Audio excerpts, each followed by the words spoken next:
more than ever, there's such a challenge right now, particularly around allyship and how we want our leaders to show up. And there's been a demand from the community on how they show up, particularly around what's happening with Black Lives Matter, what's happening with marginalized communities, and what's happening with these social injustice that's happening in the streets. And no longer can leaders just hide behind a desk and say, well, I don't want to touch that anymore. Because months ago, we were talking about xenophobia in the Asian community. And just a few years ago, we were talking about the Me Too movement. And prior to that, we were talking about the LGBTQIA communities and what they need and how they wanted their leaders to show up.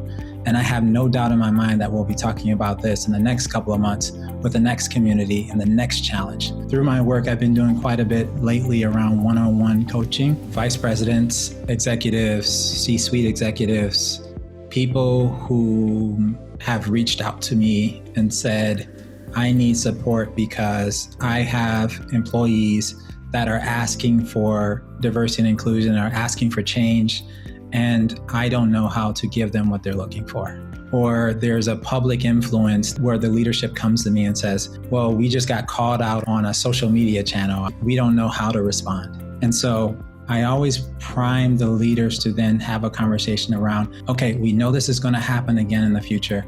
How do you want to show up for that? How do you see yourself as a leader?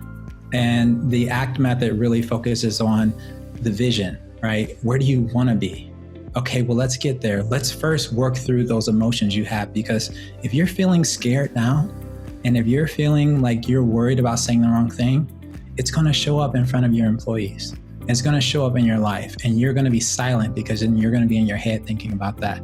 And so most of what we deal with is rooted in fear. There's a fear that prevents them from moving forward. There's a fear that builds walls, that creates biases, that then turns into prejudice and stereotypes. We need to get past that. And so when you can influence one leader that is leading, say, 500 employees, when they change, it impacts not only those 500 employees, but those 500 employees' families, the communities they're in, the people they're connected to. This is more than ever the time for us coaches to get out there and start to have these conversations and start to lead in a way that is coach-like and help to impact other coaches so that they show up authentically, directly, and influentially in impacting what's happening in the world.